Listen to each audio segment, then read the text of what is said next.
Hello, hello, hello, hello, hello. I am here by myself. I'm Loga Michelle Odom.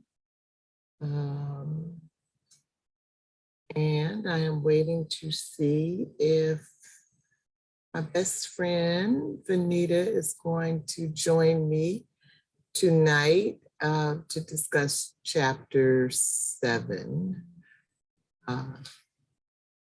in the Disordered Cosmos. So give me a minute. I'll be right back. Just got a message, so let me see if that's her. And maybe we'll have a meeting tonight and maybe we won't.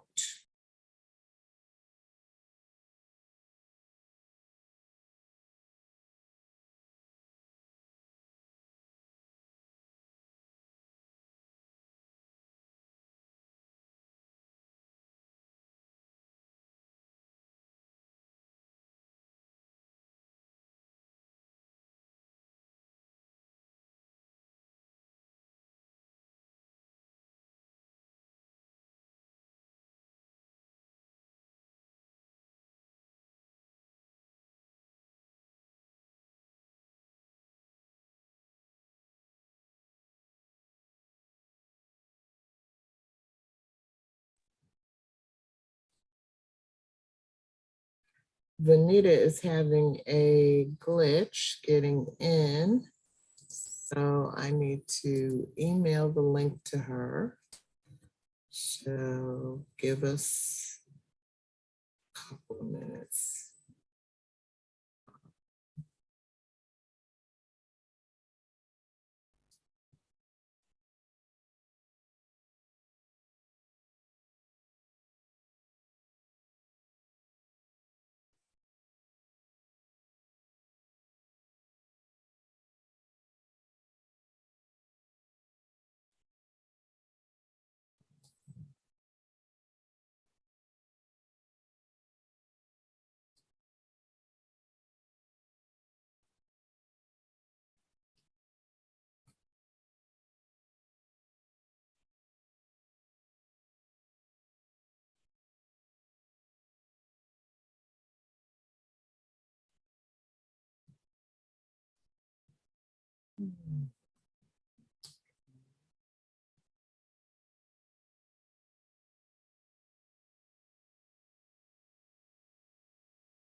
Oh, if my Gmail ever opens, I'm going to send Benita the link.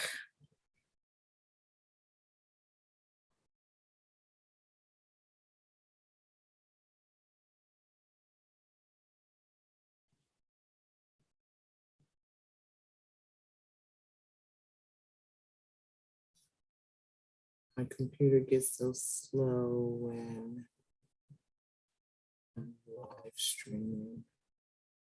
It seems to take all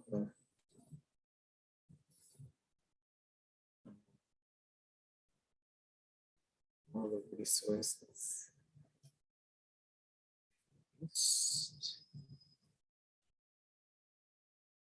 Link. Stop it. What happened?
Mhm. Okay, Venita, it looks like it's on the way if you're watching.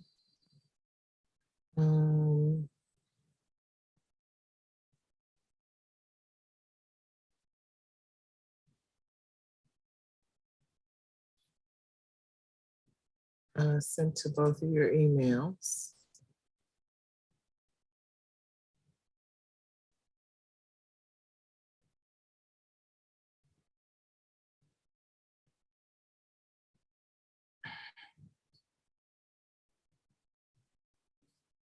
So, let's see, while we wait for Venita to come in, let me go ahead and welcome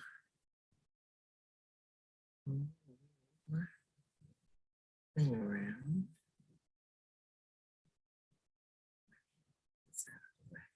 All right.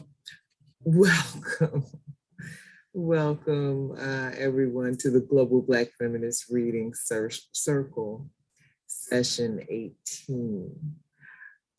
We're meeting this session on Tuesdays at 6 p.m. Eastern Time. We started this particular session of book discussions on April 18th.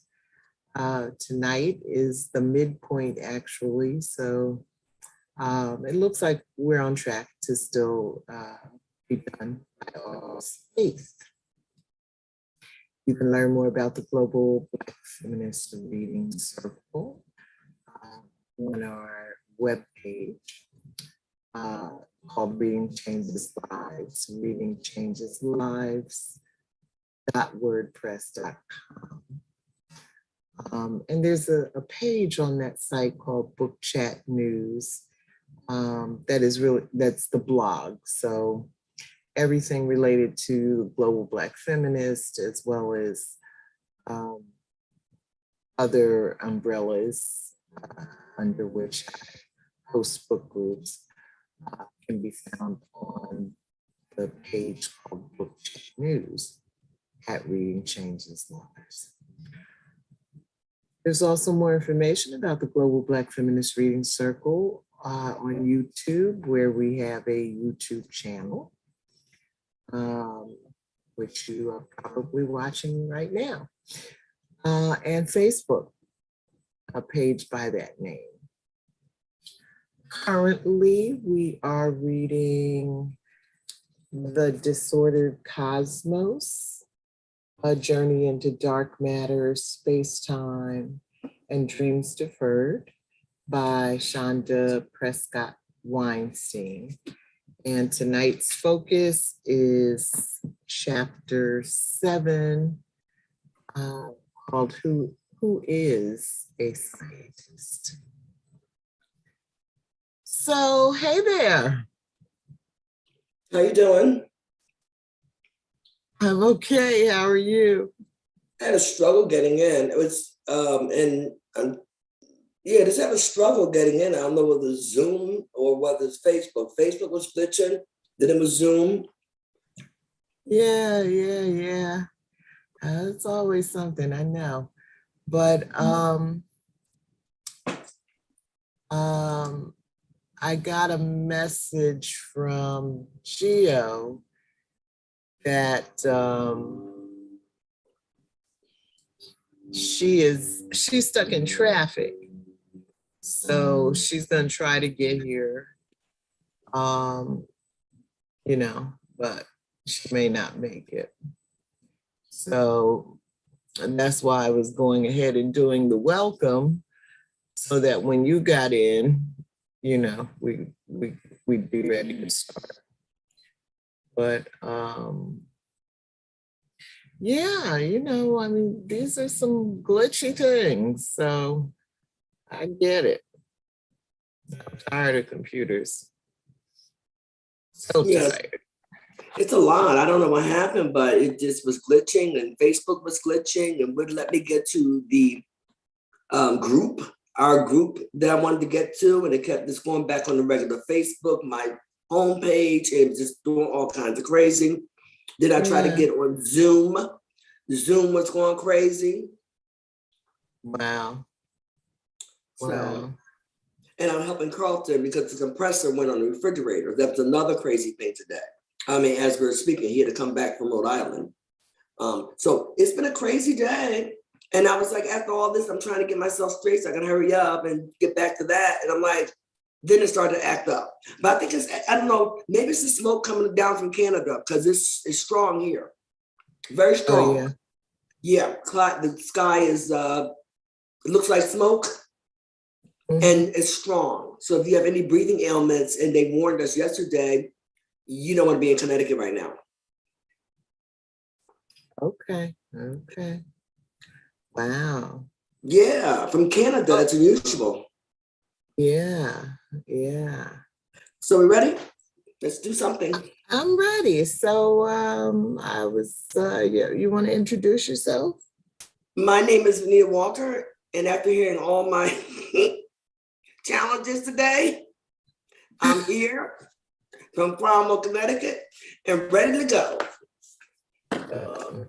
Happy to see you. Got your book. Yeah. All right. And I'm Michelle Odom in Brooklyn, New York. So, okay, well, I guess to get us started, I will go ahead and read the summary. Share my screen. Agenda. Share. So so tonight is meeting 7. So this is the halfway point of this session. And next week we have a break. Why can't I see everybody? Okay. It's a little smaller.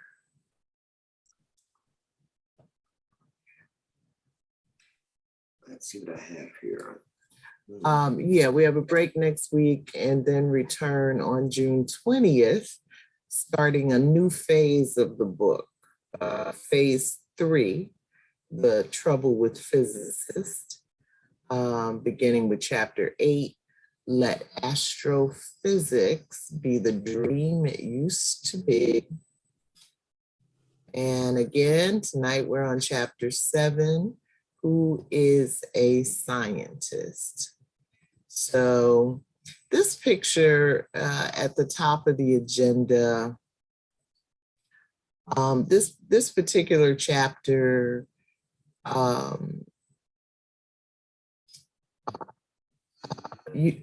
refers to a lot of people. This is not everybody mentioned in the chapter, but it's a lot of them. And so as I was doing posts this week related to this chapter, I kind of organized people in groups a little bit to create the post. And then this picture that kind of relates to it all. So I may refer back to it later. So the summary, that's not big enough for me to see.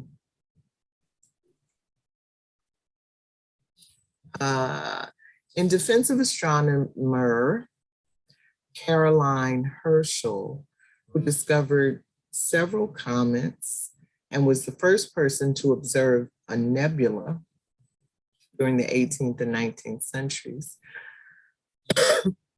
Prescod-Weinstein explores what it means to be recognized and acknowledged in history as a member of the scientific community when one is identified as a woman or a Black person or both. Chapter 7, Who is a Scientist? In the Disordered Cosmos, A Journey into Dark Matter, Space-Time, and Dreams, Deferred. Deferred by Chanda Prescod-Weinstein considers questions of belonging, recognition, acceptance, and marginalization in scientific fields where few women and Black Americans are known to travel. These questions inspire inquiry about people whose names and scientific contributions may be forever hidden from historical view due to sexism and racism, as well as curiosity about those known to us, like Harriet Tubman, who successfully used the North Star in pursuit of freedom, Onesimus, who introduced New Englanders to vaccination, and Benjamin Banneker, who used astronomical observations to help plan Washington, D.C., among many other things. Contemporary Black women of science still face issues of belonging, but are more likely to be recorded by history, including women like Shirley Ann Jackson, the first Black woman PhD in particle theory, and second Black woman PhD in physics. Marcel Soares-Santos, the first Black woman to earn a PhD in cosmology on the planet in Brazil, and Chanda Prescod-Weinstein, the first Black woman professor in particle physics theory and theoretical cosmology, and first Black woman to earn a PhD in cosmology theory. Through her work as an activist, academic, and professional experiences, Prescod-Weinstein has also learned some of the challenges involved when seeking solidarity with white women, but nonetheless sees this allyship as essential. So I did something a little bit different this week because I had done a bunch of posts that were quite a bit of work, actually. I did six posts, and so I decided to use the posts to stimulate my questions. And so all of the pictures in tonight's agenda are related to those posts. And there's a link after each section that takes you to the post on our website, readingchangeslives.wordpress.com. So Venita, are you in a reading mood, or do you have a question or a comment you want to start us off with? Not at the moment. I'm trying to get myself situated. I don't know if I can read.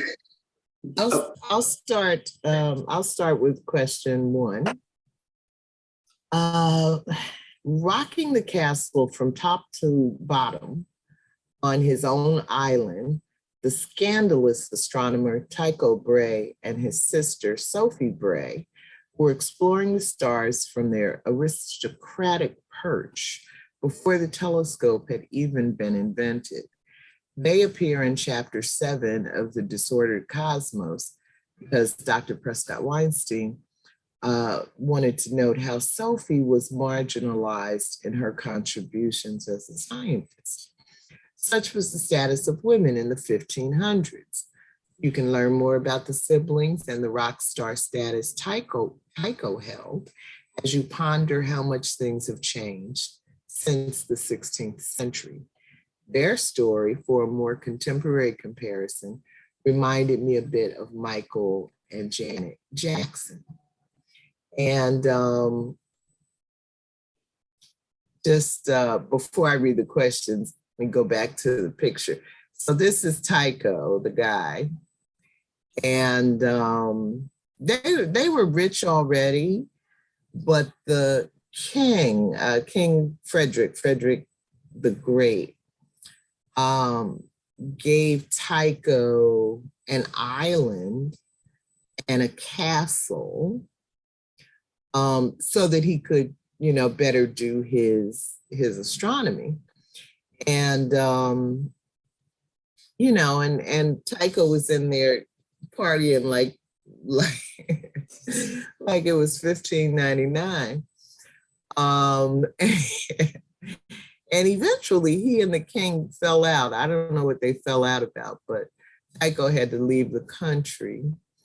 And so I don't know, when I look at their pictures and read a little bit about their history, I can just imagine that Tycho was brilliant, but liked to party. And it was probably his sister that was, had her nose to the grindstone and was probably trying to figure out what's going on out there in space. And, while he's partying. Mm-hmm. While he's partying. So, all right, a couple of questions. Are there any other brother-sister dynamic duos you can think of where the brother received adoration and acclaim not quite received by the sister? And if so, who? And what do you think it is about patriarchal culture that makes it so difficult for us, women and men, to recognize the talents and achievements of women? And C, on a scale from not at all to very much, how much would you say things have changed for women since the 16th century? And what evidence supports your view? And who's your favorite, Janet or Michael? You can say why or don't say why.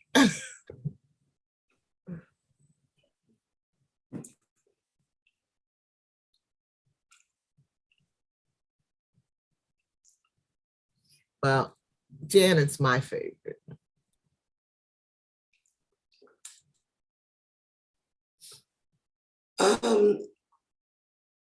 I would say, for me, Michael, when I was a little girl, going to the Spectrum in Philadelphia, my first show, I remember seeing Michael Jackson.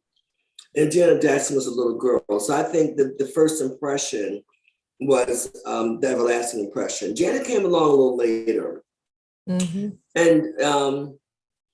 even as I got older, Michael, I wasn't fascinated by Michael or Jan, period. But when I was a little girl, and I'm talking about, I think we're like a year apart, Michael and I. We're a year apart, all of us. And I was fascinated by him. And I never really took to Janet. And not because of him overshadowing her. I just never had appreciation for her music. Yeah. And even with Michael, after a while, there wasn't really appreciation for his music as much as a couple of his videos many years ago. We started getting to videos and they were really extraordinary for that time. I'm more visual, so I think I either way, it's not because of talent, either one of them, it's just I'm more pulled towards the visual. Although I think Janet got a bad break, I must say. Because I think she had to walk in the shadows. She is talented, but she had to walk in the shadows of her brother. But then she comes from a Jehovah's Witness family also. So a lot of cultural family stuff comes into play. Yeah, like LaToya. And when she came out, she has the least talent, let's put it that way. She just did something totally different. But it's good for Toya, go Toya. But in that family alone, Janet would have never gotten the recognition. I don't feel that way. From mom or dad. Yeah. I like them both, really. Yeah. but in the case of the two siblings that this chapter talks about, Tycho and Sophie Bray, and then the Herschels, Caroline, and I think her brother is William Herschel. In both cases, the brother is the elder and considerably elder, like 10, 15 years, and, had kind of established rock star status, by the time little sister was coming along. So just that, in itself, I think makes it hard for you to find your own way to gain the same kind of notoriety that your older brother. It could be your older sister, but in all these cases, it's the older brother. So yeah, but I'm less visual than you. And I did appreciate Janet's music, still do. The lyrics, I find a lot of sensitivity there and compassion and, and Michael too. I mean, it is a rock star family, So I just threw that question in there because I think it's hard to choose between the two of them. Well, look at Donnie Marie Osmond. That's Yeah. a good example also. Marie was talented, but Donnie overshadows her. Right. And females made that determination. Yeah. That's another thing. Females made that determination. When it came to Michael, I believe a lot of it, if not most of it, was females that made that determination. Who's going to be the rock star. And the same thing with Donnie Marie Osmond. I don't know why they came to my mind, but I do remember that he overshadowed her. And she was very talented, very beautiful, because they all look like they're identical. And it wasn't until later on in years where she started to also get interested in other things besides performing, and still performing, but spread herself out. But that made her name. It wasn't from the music and from her singing with the family, although she was very good. She had to actually get out of that setting in order to get respect and to be known as someone else other than Marie Osmond, the brother of Donnie. Like there's still one others, because some of them are totally overshadowed. So I think that's what happened. I noticed what happened. What is it that you think makes it difficult for especially women to give other women their due? I think it's conditioning.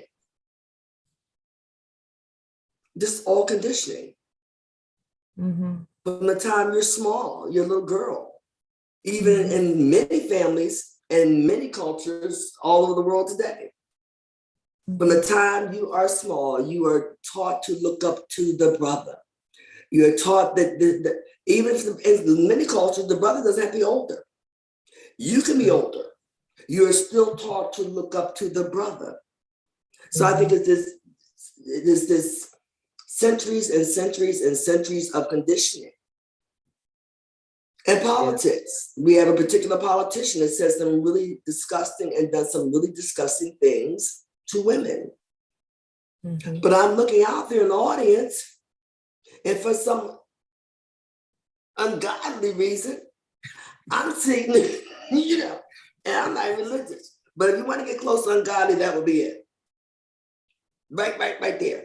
You got them out there just chanting and sweating and euphoric, and I'm looking at this, I'm like, did you just hear what he just said about you, your mama, all female, your daughters, your neighbor, your did you just hear that? And so And I don't think it's because of all mental, that they're not, that's all mental illness. I think it's just conditioning. You know, to stand by that man no matter what. Now, for one of the scientists, what was her name? The tiny one. That we're speaking of. Sophie Bray or Caroline Herschel? She was tiny. White? Black? Well, just now, it's one or the other. I forget which one it was. Okay. Well, one of them, and I want to know her name. It's one or the other females that we're talking about. I just don't remember what name went on who. I think from the pictures, Carolyn is the one that looks tiny. Carolyn, it made it even more difficult for Carolyn, because back then you did have some statuette women. She had, I think, typhoid fever, and it stunted her growth. She was only 4'3". She's a tiny little thing, but yeah, I did some background read. That's why I said I need more time with this, because she was a tiny little thing, and because of having that, and many people died. So it happens to be that she pulled through, but like romantic fever, it stunts your growth. So she only grew to be 4'3". So that little face that you see, actually, she's just a tiny little lady. So on top of that, right. Because the fact, even to the day, if you have a woman that 9 out of 10, just, you know, if you're in certain business arenas or even a lot of entertainment arenas, the woman that's 5'2", the woman that's 5'10", You know, she got to fight in the dog before she even says anything, because she's standing just like this. But look at his little sister, you know, it's enough that he's older, he's been around the patriarchal system, but she's a tiny little thing. So she really had to do a lot to be seen. And most times, no matter what she did, she wasn't. And that's why I was really amazed when she was actually the first female that was granted a salary. Yeah, that's Carolyn. Carolyn, in science. At that point, she had climbed the highest mountain. To be honest with you, I'm not sure if they really wanted to do it. They didn't have a choice. There was, you know, I mean, they just didn't have a choice. The thing, if they had a choice, they probably wouldn't have made it.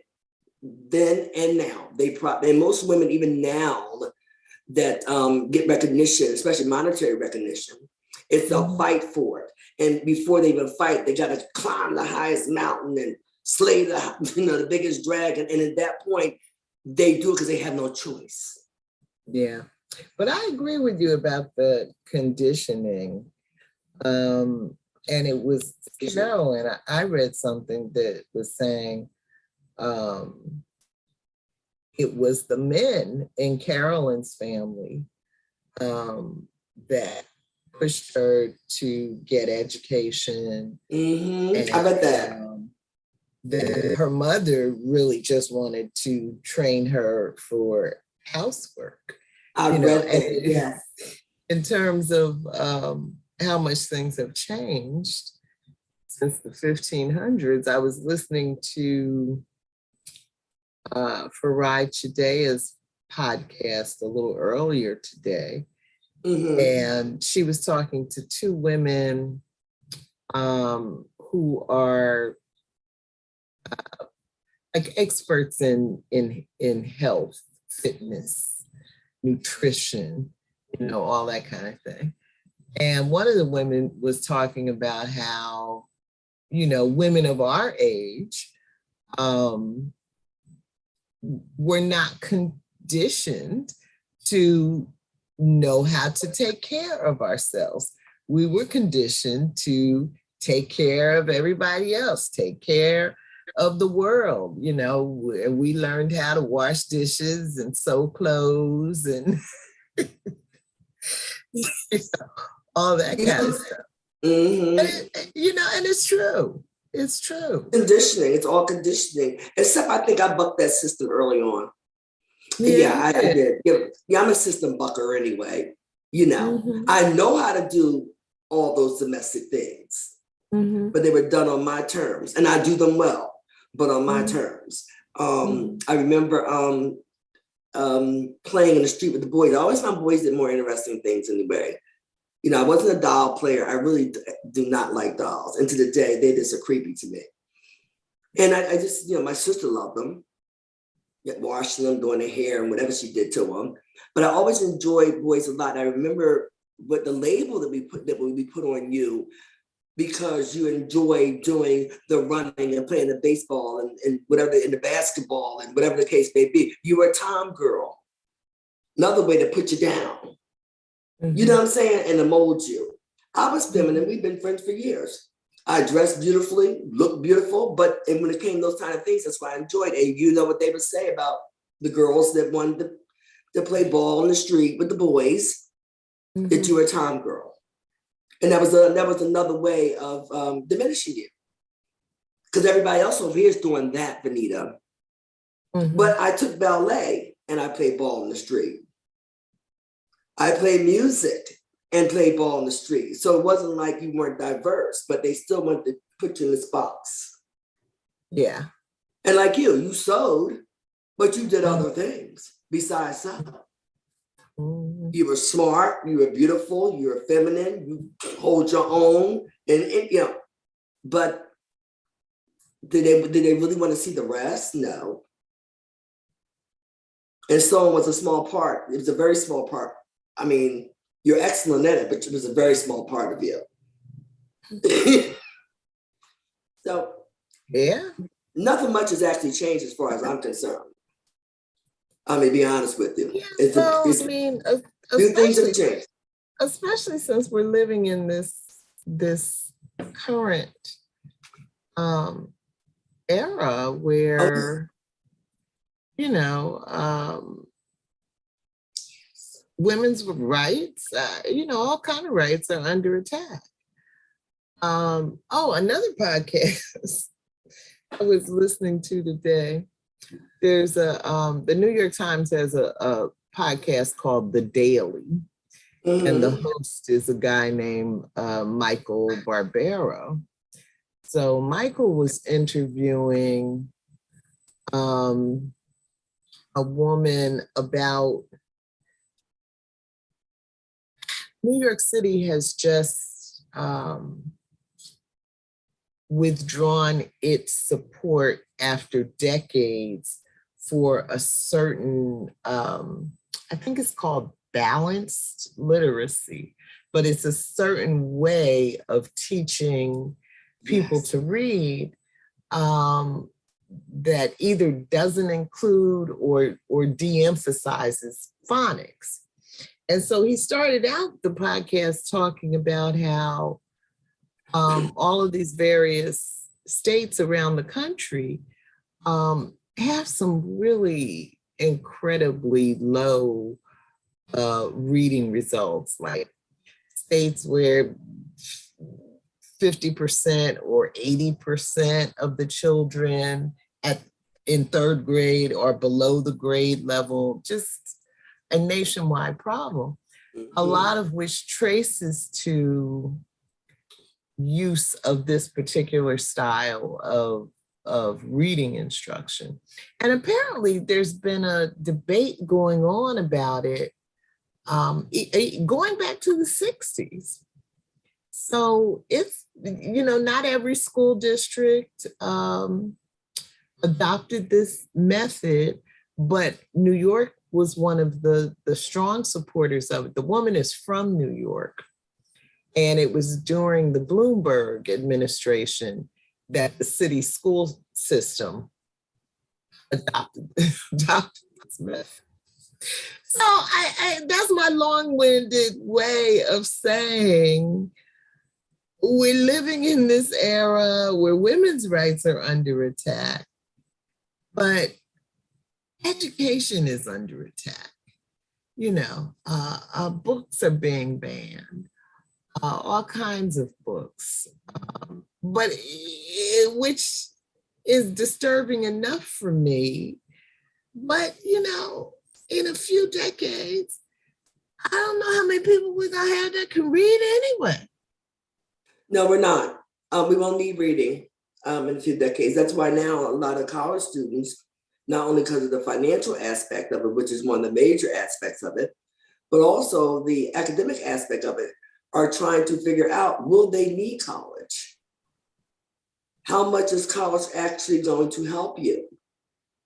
A lot of companies have changed their mind, which is also causing a big rift among certain folks. Mm-hmm. Before you had to have you wanted at least a bachelor's degree, and a lot of times you wanted a graduate degree in certain areas, but the companies are rethinking. Yeah. And they have no choice but to rethink, because there's Yeah. too many tools out there to educate yourself now. Remember, before we had technology, we had to depend on the school that teaches everything that we knew. Mm-hmm. So they pretty much teach you anything or lack of. Mm-hmm. But now it's just self-taught. You know, a lot of things are just self-taught. And the companies are now looking at resumes differently. So you may be going into a technology company, or maybe it's not a technology company, and you got your graduate degree and this and that, and it might not mean a thing to them. A lot of times they're not even asking about it. They don't really want to know about it. Because they finally discovered that what you read in a book is all you know. And the world, if you had a degree, if you got a degree even 10 years ago, it's damn near obsolete. So if you know you got a degree 30, 40 years ago, it don't count for nothing. And now with technology taking hold, you can get a degree, start your freshman year this year. And in certain fields, if not many, it's moving so quickly in 4 years, what you study may not be the end, or what you thought you studied to be able to go into that career on that career path is totally changed. Yeah. Yeah, it's just scary for me because, you know, I know education has been such an important pathway away from oppression. And so the more we allow really the public education, I mean, private schools are going to do what they do, you know, but the public education system to just be decimated, you know, at the same time that we are rolling back women's rights, you know, and human rights, you know, and the so-called slave master, you know, figured out a long time ago that reading, you know, was not going to be a good thing for him. And so, you know, it's just that's a problem. But that's the goal, though. Yeah, that's the goal. And you have everyone, and actually you have everyone fighting. I mean, recently, was it yesterday or the day before yesterday, I was reading a article about the women's sports team. Now, this is divide and conquer. It was at its finest example of divide and conquer. LBGQT and all the alphabets they go after. Within that also too, we have transsexual or transgender women. The women on the sports team are up in arms, and I can say rightfully so. That's why we had a male sports team and a female sports team, because they have a transgender person from male to female that actually is beating them all. And these girls are excellent. Won the gold medal. They're upset. So before the next game, which I think was yesterday, the majority of them decided to walk off. They decided not to, that same day that the transgender person won the gold medal, they decided they didn't stand on the podium. Wow. So everybody got a point here. Okay, because they feel and rightfully, and I normally don't take sides, but rightfully so. That, you know, they don't have the body, because they're females born into that gender, to compete. And it's not the first time this has come up. Mm-hmm. So now it's just really divide and conquer. It really is. Now, you know, whether it's transgender or not, it's transgender against the females, it's this against the that, and it's just this whole thing that's going on. And I thought that was very interesting. It's happened many times before, but I think now you're going to hear the roar. Because you're hearing the school system. The parents are getting upset because girls are going through very delicate times in their life, very emotional times, when they're going through puberty, you know, that 11, 12, 13, 14 psychopathic time that we go through. And rightfully so, it's a chemical balance. We're just growing. Well, some of the young women are feeling, young girls are feeling, or they're feeling uncomfortable because there's a transgender person that's now allowed to use their bathroom. Because psychologically, which I think they forget about all that, you are still looking at a person a certain way. Yeah. So you got the parents in uproar about that. So divide and conquer again. I mean, it's a lot. This is a lot. A lot of fights going on at one time. It's a lot. Yeah. And it's, you know, I just see everybody's point of view. That's what's weird about it. I can just see everyone's point of view. I can see everyone wanting to exercise their rights. But this is it's really going to get to the point where you think it's bad now. I can't see this ending well. I just can't see it ending well. Take away the medical care for transgendered people, whether it's children or adults. If you are paying healthcare insurance, excuse me, you know what I'm saying? Right. So I don't know. It's going to be interesting in the next, I can't even say 10 years. At the rate we're going, in the next few years, it's going to be very interesting. Definitely. So where we're at now. Let's look at the next question.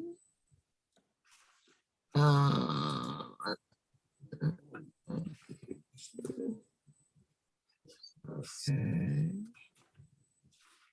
This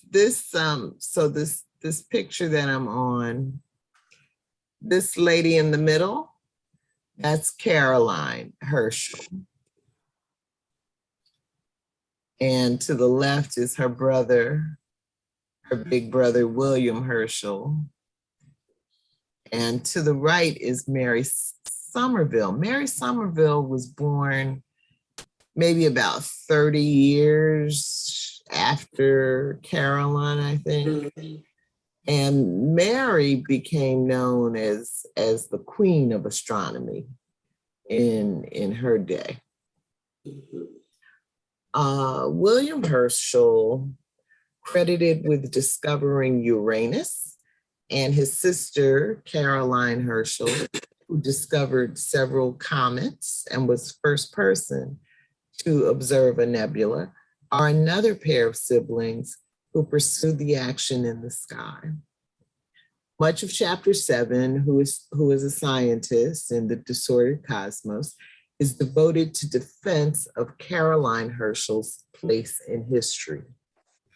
When Dr. Prescod-Weinstein saw that Caroline had been described in a Smithsonian National Air and Space Museum exhibit as an assistant, she decided to clarify the record and nudge the museum into more accurately honoring the 18th century woman scientist. Interestingly, it was the men in Caroline's family who recognized her value and encouraged her education, not her mother. Her peers in the UK's Royal Astronomical Society also acknowledged her contributions in the field. Dr. Prescod-Weinstein is actually arguing that modern actors refrain from diminishing or erasing her significance. Not long after the Herschels made their mark on astronomy, fellow scientist Mary Somerville became prominent in the field and was known in her day as the Queen of Science. Both women, Caroline Herschel and Mary Somerville, were inducted into the UK's Royal Astronomical Society. Questions. Why might the Smithsonian diminish Caroline Herschel's reputation when her own family and peers did not? Is there any valid excuse for this behavior you can think of? What thoughts, feelings, or reactions did you have to Dr. Prescod-Weinstein's defense of Caroline Herschel, a white woman she acknowledged may not have even recognized her as a human being? Allyship between Black and white women has been fraught with tensions. Chanda Prescod-Weinstein represents yet another generation of women trying to make it work. Is Chanda's generation likely to succeed where earlier generations of women have failed? Why or why not? How important do you believe allyship is cross-racially among women? Thoughts?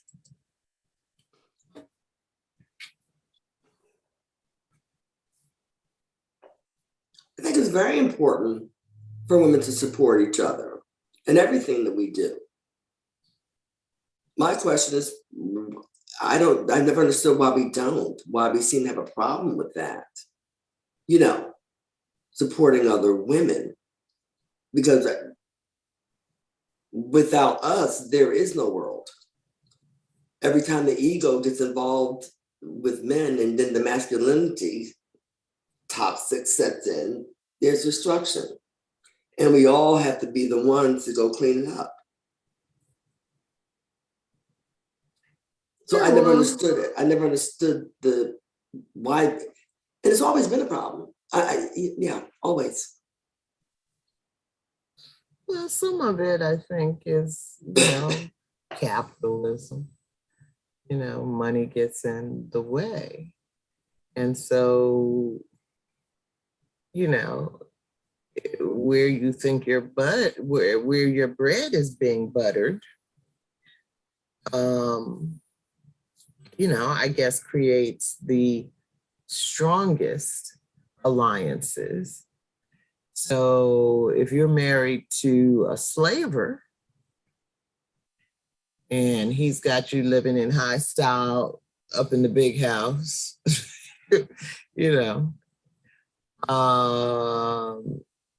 and a Black woman comes along and says,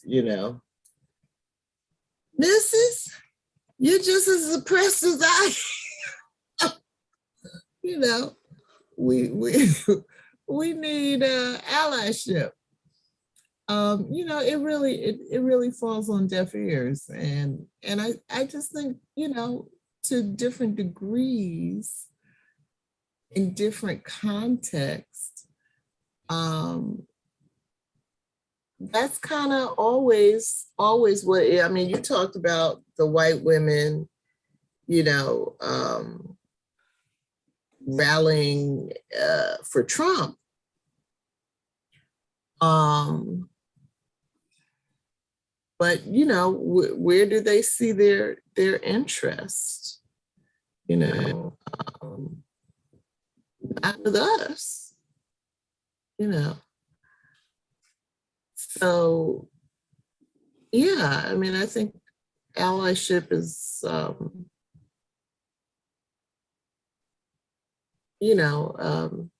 think it looks good on paper, but it's really difficult to do in practice when you're dealing with groups who really have different situations going on. Like sometimes we talk about the gay community and how it seems that many gay people have good money. So they're not necessarily going to be in allyship with poor people, So I think that money, in a capitalist society becomes, a real determinative factor.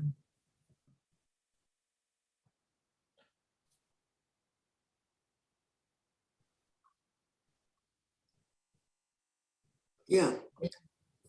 Some of the problem is definitely capitalism. Yeah, but I like that Dr. Prescod-Weinstein is defending Caroline in this chapter. I did too. Realizing that, Caroline probably would not be defending her if we were back in the 1700s. That wouldn't happen. That would not happen. It would not happen. No. But Dr. Weinstein, I think realizes, what is the quote? If they come for you in the morning,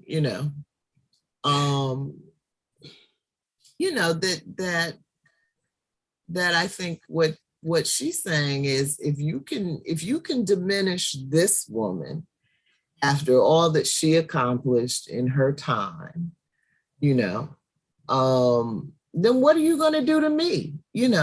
What are you going to do to people like me a century from now, 2 centuries from now? Well,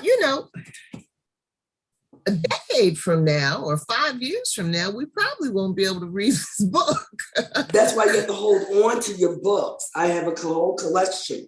But I actually buy things that I don't even read. Because one day my grandchildren are going to need some books. I have not read quite a few books that I buy, but I see them. They're important. I buy them. And I probably never get a chance to read them. Right. But if I don't get them now, they're certainly not getting them. I'm going to tell you right now. They will not see a book. No. Right. So I get them now. I'm not sure she has to worry about being diminished as much as, erased. But before they do that,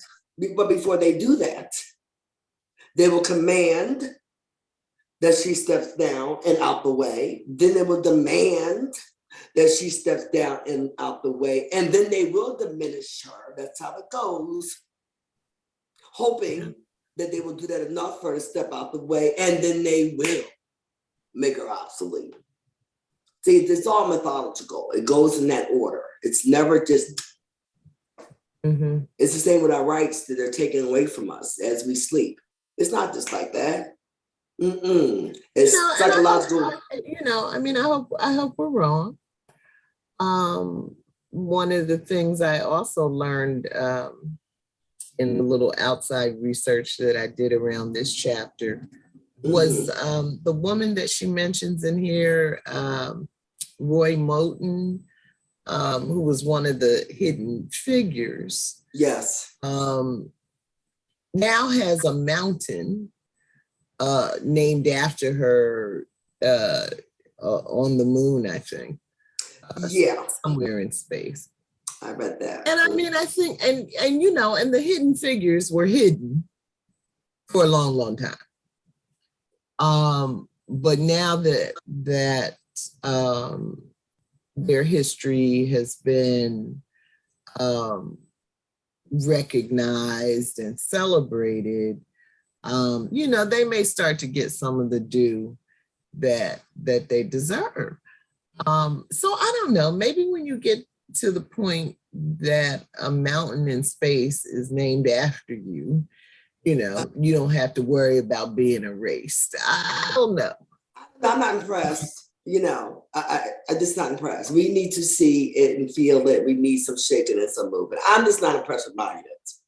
It's the same way at one point there was a big outrage, and I never understood why. Because I thought it did no justice for her contribution, which was extraordinary extraordinary for what she did. Harriet Tubman. Folks was out there flinging all kinds of stuff. What do you mean she's not going to put her on a $20 bill? I'm like, that does Harriet no justice.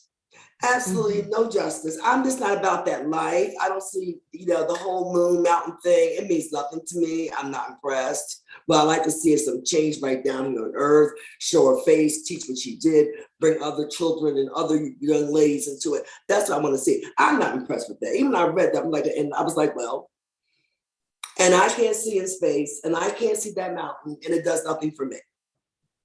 And when you sit there and tell another person about, putting her name up on a monument in space, it does nothing for them. Right. Right. Well, so we're the generation. I recognize her with real scientific recognition that we can see, that we can feel, that we can go to it, that we can use as references. That's what I want to see. The rest of it, it means with some money. Yeah. Since we're talking about capitalism. And we're the generation that was a part of the activism around a national king holiday, things like that. You got more streets in America, named after MLK and all kinds of stuff. And, but none of it has led to substantive. That's what I'm saying. Change exactly. For the masses of Black people, Exactly. Yeah. Because we're fighting for things. Again, I'm not a symbol person. Mm-hmm. You will never see Venita out there fighting for any kind of symbol. I just not, it does nothing for me. At the same time, you know me, both sides of the coin. At the same time, if you don't have the symbols, if you don't have the recognition, it makes it just that much easier to erase and dismiss everything about, you and your kind, So it's, it's. I don't know, I guess, the more common also, and that's, I think it's just in general, that you make anything, whether it's Martin Luther King's name be on every other corner, every other this, every other that, it becomes common and it becomes a matter of factly. Mm-hmm. So that is also for me why I don't do symbols, and I really don't have an appreciation for trophies or any of those things, because it becomes common. And once things become common, you no longer hear them and see them anyway. Mm-hmm. You just don't. So that's another mental game that's played with us by the majority, what used to be majority in this country. We'll just keep them busy over here. We'll just give them that one. I'm so tired of hearing Dr. Martin Luther King's name. If I hear it one more time, as a matter of fact, I'm just tired.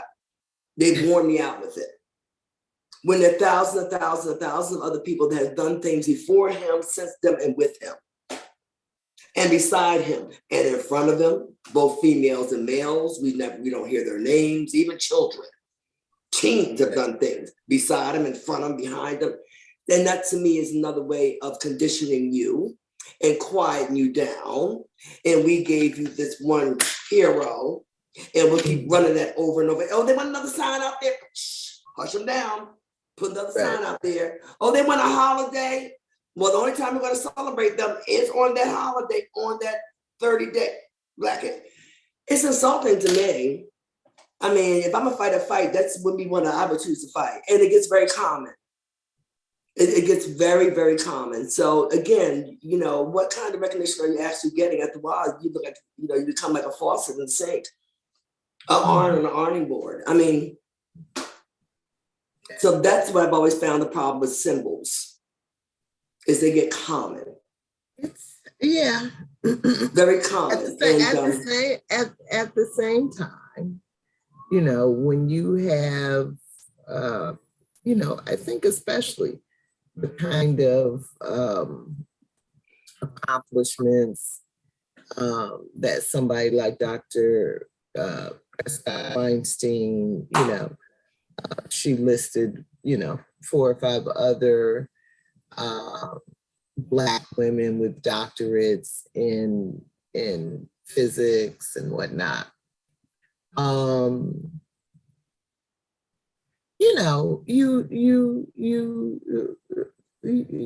sure you want and have a right to be respected for your, accomplishments and Well, I appreciate sacrifices it. and I definitely appreciate it. contributions and, all of that.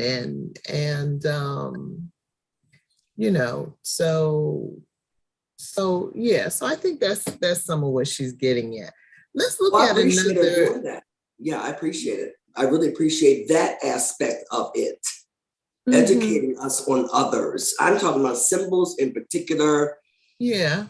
That I personally have appreciation for. I think it gets very common. It makes the person common at the ball, says blah, blah, blah. And no one's teaching you anything different even about that person at that point. Now, they might have done 195 to 11 things. That's why I like Chanda. Might have done 195 to 11 things, but you will never know because we're focused on, you know what I'm saying? So it just misses it. Yeah, in other words, I don't do pomp and circumstance. Mm-hmm. You know what I'm saying? You miss too much that way. You get stuck. Now, a lot of these scientists, even Chandra, 20 years from now, I got those, what she might be doing. And who should be talking about, and the women that are doing things. So I appreciate her mentioning the women and educating us on what they're doing and have done. Yeah. These are some of the Black women that she mentions. Melba Roy Mooten. Melba Roy is the one that has the mountain named after her. Yes. And then Dr. Shirley Ann Jackson is right here. When I saw her picture, I was like, now she looked like she could be my big sister. She does. She does. Yeah. Very wonderful, very beautiful women. Yeah. And super smart. Super smart. This is Nadia Mason. This is Chanda Prescod-Weinstein. And then this is the baby of the group. I put them in age order, right? And this is the baby of the group, Marcel Soares-Santos from Brazil, But very cool. That's not the question I want to read, though. I think I want to look at, I want to look at question 5. And the people in this picture are all professors. This is Cedric Robinson, Duchess Harris, who is a friend of BJ's. I remember when BJ interviewed her one time. Imani, this is Ed Baptiste, Imani Perry down here, and Lakeisha Simmons over there. Taking note of the women and men scientists who came before her and those who walked beside her, Dr. Prescod-Weinstein shares some of the work of other scholars and friends who have rounded out her education in profound ways in Chapter 7, Who is a Scientist? This includes academics like Cedric Robinson, Duchess Harris, Edward Baptist, Imani Perry, and Lakeisha Simmons. Personally, I like that Professor Prescod-Weinstein openly acknowledges that the road to becoming the first Black woman to earn a PhD in cosmology theory and first Black woman professor in particle physics theory and theoretical cosmology kept her kind of busy. She necessarily blocked out certain bodies of knowledge during her formative years, but eventually turned to the scholarship of others, such as those highlighted below, in filling in details that were missing in her formal education. In truth, I think it's like that for all of us, whether we see it and admit it Our magnificent cosmos provides far too many mysteries for any one individual to uncover and decode, even the geniuses among us. The time we spend in school is focused, sometimes just inadequate, and often intentionally misleading. Truth is found in many disciplines and often far outside the academy. Our humbleness and willingness to recognize the work and insights of others is what leads to wisdom. Surely Dr. Prescod-Weinstein, it's supposed to say, is on a road to becoming a very wise woman. Will you follow her? Someone she follows, Imani Perry, is highlighted in the linked video on the occasion of winning the 2022 National Book Award for Nonfiction by Washington Post Live with Robert Samuels. Questions. What's your take on the author's ability and willingness to rely on the scholarship of others? B, are you familiar with the names or works of any of the scholars referenced in chapter 7? Cedric Robinson, Duchess Harris, Edward Baptist, Imani Perry, and Lakeisha Simmons. And C, one of my friends, who shall go unnamed, often notices the ways in which scholars, extremely knowledgeable in some ways, are woefully deficient in subjects outside their area of expertise. In your opinion, what leads to these kinds of blind spots? What might make it more likely that an individual would emerge from higher education with a more rounded outlook than is often the case? Do you see a value in well-rounded personalities?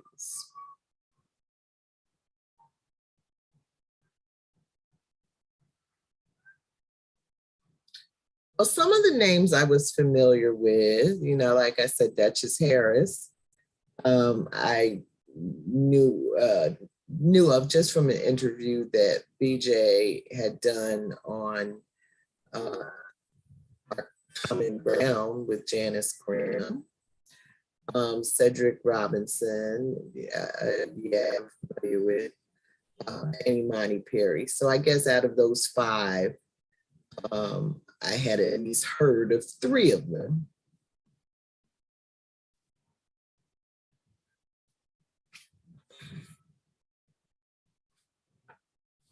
Anything on that question?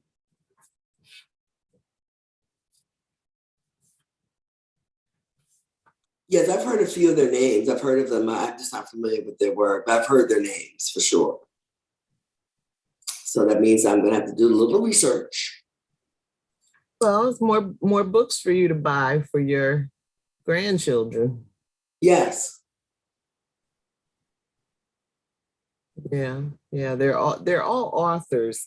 I have not read Imani Perry's. I have not read any books by Imani Perry, but this one that she won the 2022 National Book Award for, South. I have the name in here. But anyway, it's about this American South. My brother, Mark, read it soon after it came out. And he called me up all excited about telling me how good it was and how I needed to read it. And so, you know, so I may pick that one.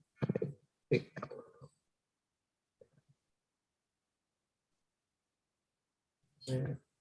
But I mean, I think, you know, I'm glad that Dr. Prescod-Weinstein makes reference to these other scholars because, you know, as much as she knows about astronomy and physics and, science, that's not all there is to know, in the world. And so she recognizes that. And so I appreciate people who are able to recognize that. Because there's a lot to know. It's a big, extremely complex, complicated world. I think I was telling you the other day, this past Sunday, 60 Minutes had a special that came on after the regular show. And it was kind of reviewing some of the stories that they had done within the past year or so. And one of them was on volcanoes. And the volcano scientists, I think they're called volcanists, was saying that this volcano had erupted recently and it had really behaved unexpectedly. That normally when a volcano is about to erupt, they can detect some, little activity happening underground, and they have enough time to warn people to get out of town. But this particular volcano did not give off any clues that it was about to blow its cap. And that's what it did. And so my point is that, even with all they know, and Ed Bradley made the point that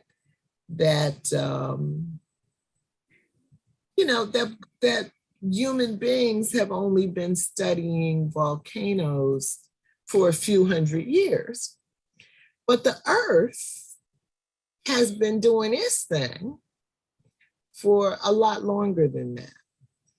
And so even the scientists who are experts in their field still don't know everything there is to know.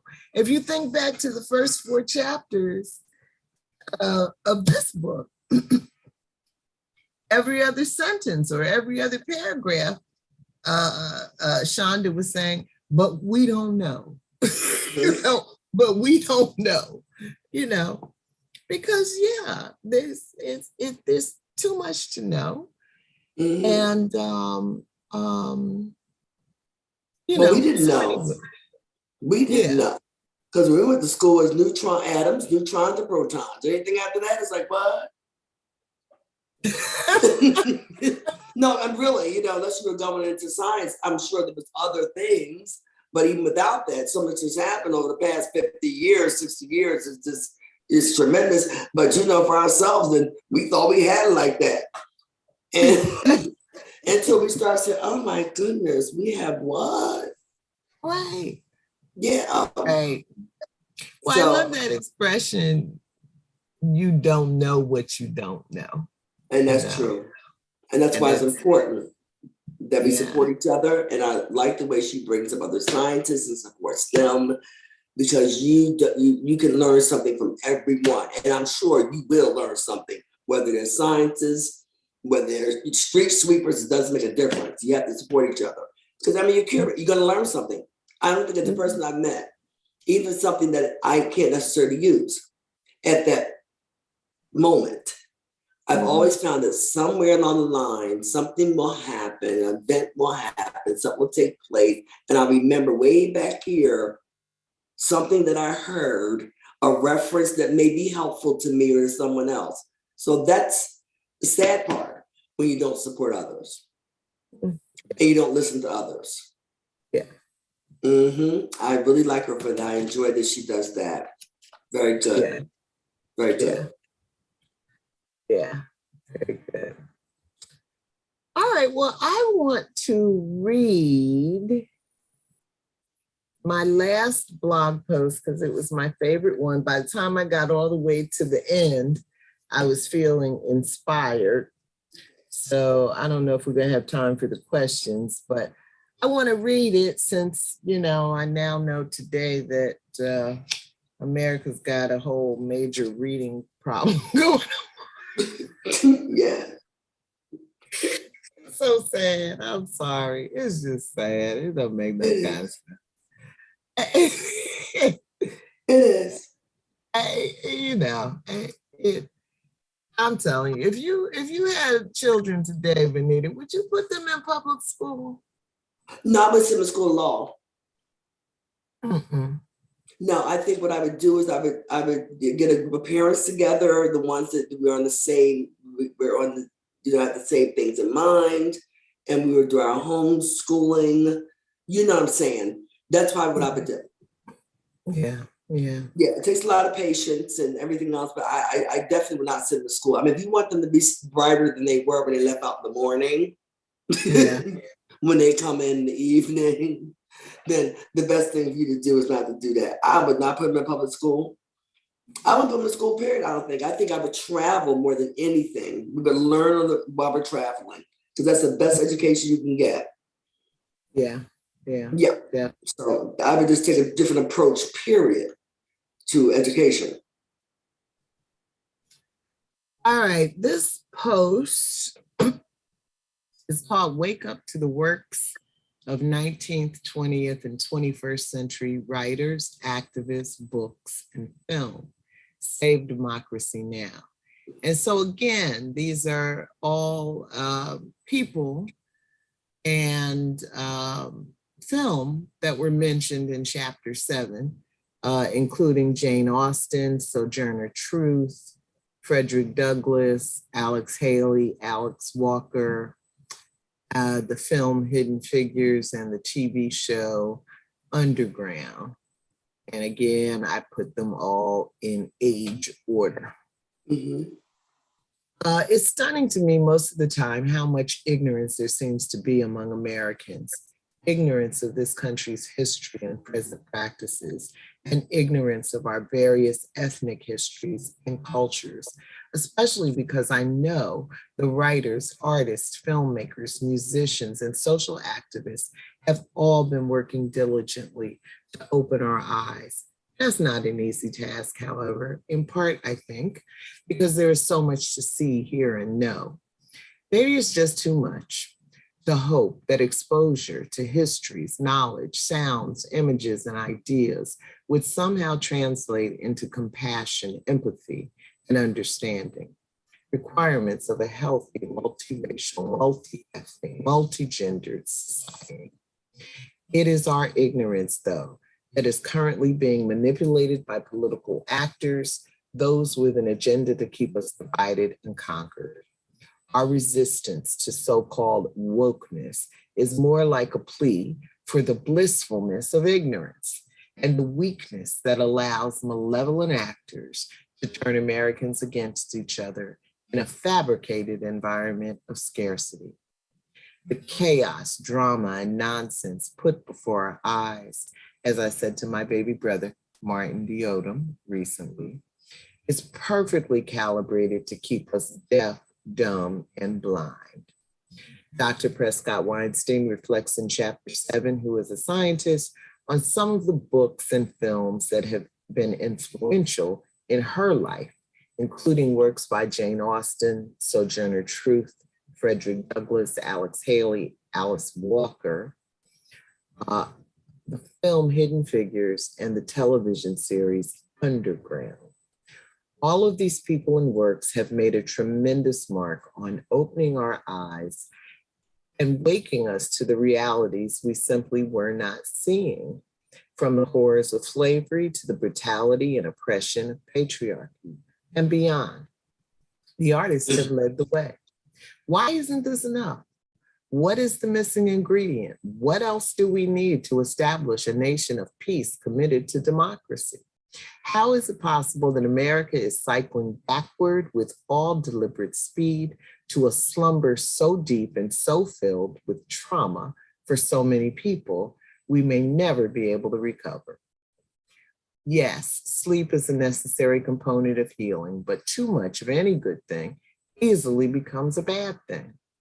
While it is difficult and challenging to behold the spectacles artists have made of our history, this pales in comparison to the reality of living through the abuses and inequities exposed by the creatives. The antidote is there. The artists have done their work. Ours is simply to wake up and take the medicine. And maybe one day we can all sleep in peace. And then I made a note that the first essay of the wonderful book, In Search of Our Mother's Gardens, Woman is Prose, which I remember reading back in the 80s by Alice Walker, probably my favorite writer. The first essay of that book is called Saving the Life That Is Your Own, The Importance of Models in the Artist's Life. And Prescod-Weinstein mentions the essay in chapter 7.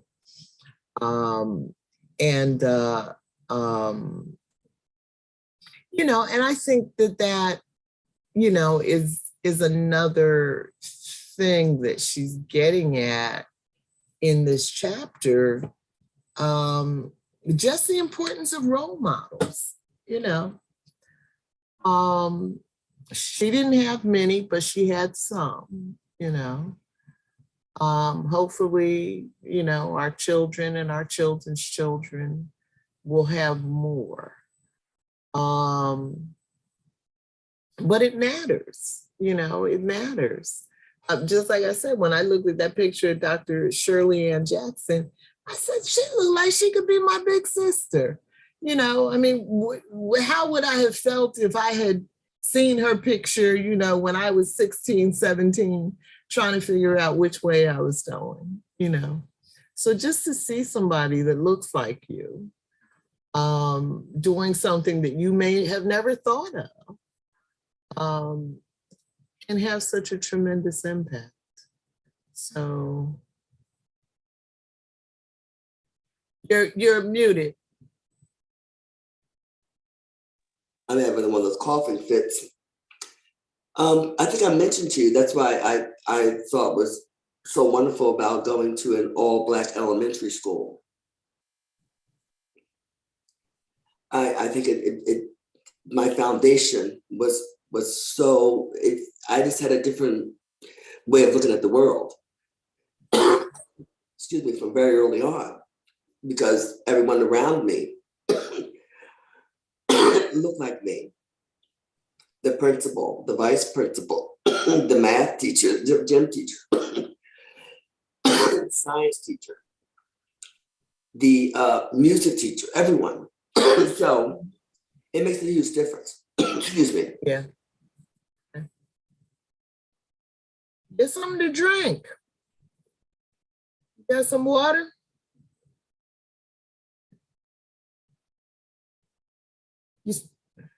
It's coming from inside, nothing you can do about it. Yeah. Excuse me.